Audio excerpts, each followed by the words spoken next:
The concepts of physics में सबसे पहले हम स्टार्ट कर रहे हैं अपना पहला chapter unit dimensions and measurement and errors in measurement. तो चलो शुरू करते हैं पहले टॉपिक के साथ। सबसे पहला टॉपिक है what are physical quantities. Physical quantities किसे कहते हैं, फिजिकल क्वांटिटीज क्या होते हैं। तो यहाँ पर मैंने इसका डेफिनेशन लिख दिया है कि वो क्वांटिटीज जिनको डायरेक्टली या इनडायरेक्टली मेजर किया जा सके और जिनके टर्म्स में लॉज ऑफ फिजिक्स को एक्सप्रेस किए जाते हैं उन्हें हम बोलते हैं फिजिकल क्वांटिटीज। जिनको डायरेक्टली या इनडायरेक्टली, फिजिक्स के अंदर हम लोग हर चीज को डायरेक्टली मेजर नहीं करते हैं कि ये मीटर का टुकड़ा लिया और 4 बार रख दिया 4 मीटर हो गया। यहाँ पर बहुत सारी चीजें एक्सपेरिमेंटली भी मेजर की जाती हैं, तो इसीलिए मैंने लिख दिया डायरेक्टली या इनडायरेक्टली। ठीक है, जो मेजर किए जा सकते हैं उनको हम लोग बोलते हैं फिजिकल क्वांटिटीज। जो मेजर नहीं किए जा सकते हैं उनको हम लोग फिजिकल क्वांटिटीज के कैटेगरी में नहीं ले सकते हैं। फॉर एग्जाम्पल, मैं बोलूं कि मुझे भूख लगी है, आप बोलो कि नहीं आपसे ज्यादा मुझे भूख लगी है, तो कौन मेजर कर सकता है कि किससे ज्यादा भूख लगी है? कोई भूखोमीटर तो होता नहीं है। तो जो चीज मेजर नहीं किया जा सकता है वो फिजिकल क्वांटिटी के अंदर नहीं आती है। जैसे भूख हो गया, प्यास हो गया, गुस्सा हो गया। मुझे गुस्सा आ रहा है, आपको मुझसे ज्यादा गुस्सा आ रहा है, कौन मेजर करे किसको ज्यादा गुस्सा आ रहा है? नहीं मेजर कर सकते हैं, तो फिजिकल क्वांटिटी के अंदर नहीं है। तो वो क्वांटिटीज जिनको डायरेक्टली या इनडायरेक्टली हम मेजर कर सकते हैं वो क्या कहलाते हैं? फिजिकल क्वांटिटीज कहलाते हैं। अब देखो कितने तरह के होते हैं फिजिकल क्वांटिटीज। फिजिकल क्वांटिटीज को दो बेसिस पर कैटेगराइज किया गया है। एक on the basis of directional properties, direction के हिसाब से ये कितने तरह के होते हैं, और दूसरा on the basis of mutual dependency, ये आपस में डिपेंड करते हैं कि नहीं, उसके बेसिस पर ये कितने टाइप के होते हैं। तो on the basis of directional properties ये दो टाइप के होते हैं, वेक्टर्स और स्केलर्स। ठीक है, वेक्टर्स और स्केलर्स के लिए एक अलग चैप्टर बनाया गया है जहां पर इसके बारे में बहुत डिटेल स्टडी की जाती है।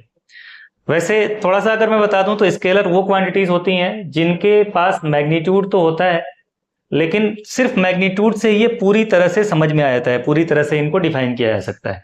और दूसरे जो वेक्टर क्वांटिटीज हैं, वेक्टर क्वांटिटीज को अगर हमें पूरी तरह से डिफाइन करना है या पूरी तरह से आपको समझाना है तो उसमें उसके मैग्नीट्यूड, उसके वैल्यू के साथ साथ हमको डायरेक्शन भी बताना पड़ता है। बहुत डिटेल में मैं इसमें नहीं जा रहा हूं अभी, अगर बहुत डिटेल में जाएंगे टाइम वेस्ट होगा, अभी आपके काम का ये है भी नहीं। तो हम चैप्टर जब स्टार्ट होगा तो वहां पर इसका डिटेल लेंगे। दूसरा जो कैटेगरी हमने बनाया है on the basis of mutual dependency, ये आपस में डिपेंड करते हैं या नहीं करते हैं, उसके बेसिस पर दो तरह के फिजिकल क्वांटिटीज हैं। पहले हैं फंडामेंटल क्वांटिटीज और दूसरे हैं डिराइव्ड क्वांटिटीज। फंडामेंटल क्वांटिटीज क्या होते हैं? वो फिजिकल क्वांटिटीज जो दूसरों पर डिपेंड नहीं करते हैं, जो अपने आप में सफिशिएंट है, दूसरों से मिलकर के नहीं बने हैं, उन फिजिकल क्वांटिटीज को हम लोग बोलते हैं फंडामेंटल क्वांटिटीज। ठीक है, जो दूसरों के ऊपर डिपेंड नहीं करते हैं। फॉर एग्जाम्पल, टाइम एक बहुत ही अच्छा एग्जाम्पल, एक परफेक्ट फंडामेंटल क्वांटिटी है। टाइम हमारा कोई भी एक्टिविटी होता है या नहीं होता है, टाइम उसके ऊपर डिपेंड नहीं करता है। कोई पार्टिकल यहां पर रखा है, ये पार्टिकल यहां से चले या ना चले, टाइम को उससे कुछ भी लेना देना नहीं है, टाइम चलते ही रहेगा। ये पार्टिकल का डिस्प्लेसमेंट होगा कि नहीं, पार्टिकल कितने स्पीड से चलेगा, पार्टिकल कितने एक्सेलरेशन से चलेगा, टाइम को उससे कुछ भी लेना देना नहीं है। तो टाइम किसी के ऊपर भी डिपेंड नहीं करता है, इसलिए परफेक्ट एग्जांपल जो फंडामेंटल क्वांटिटी का है वो है टाइम। इसके अलावा भी फंडामेंटल क्वांटिटीज के अंदर इंटरनेशनल सिस्टम में 7 क्वांटिटीज को रखे गए हैं इंक्लूडिंग टाइम। तो वो 7 क्वांटिटीज कौन से हैं? एक इसमें बोल दिया गया कि हमारा क्वांटिटी रहेगा लेंथ,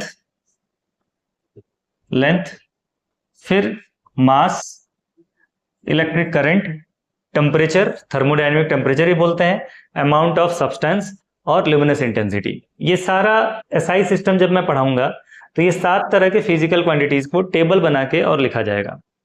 तो अभी मैं इन तीनों का एग्जाम्पल लेकर के चलता हूं कि ये तीनों किसी दूसरे के ऊपर डिपेंड नहीं कर रहे हैं। वहीं पर अगर मैं एक चौथा फिजिकल क्वांटिटी लेकर के आऊं जिसका नाम हो स्पीड, तो स्पीड के बारे में हमको पता है, स्पीड इज इक्वल टू क्या होता है? Distance upon time.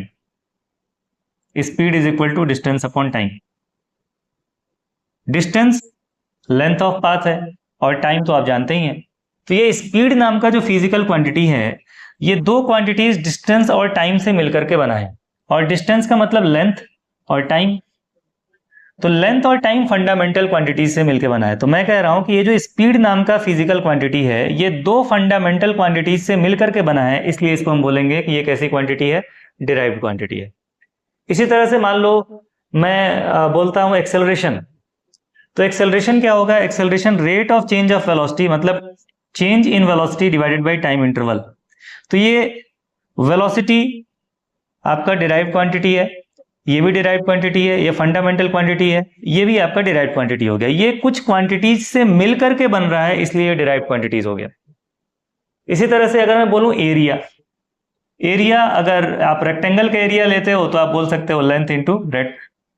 तो लेंथ ये फंडामेंटल क्वांटिटी है, चौड़ाई, चौड़ाई भी फंडामेंटल, वो भी एक तरह की लंबाई है।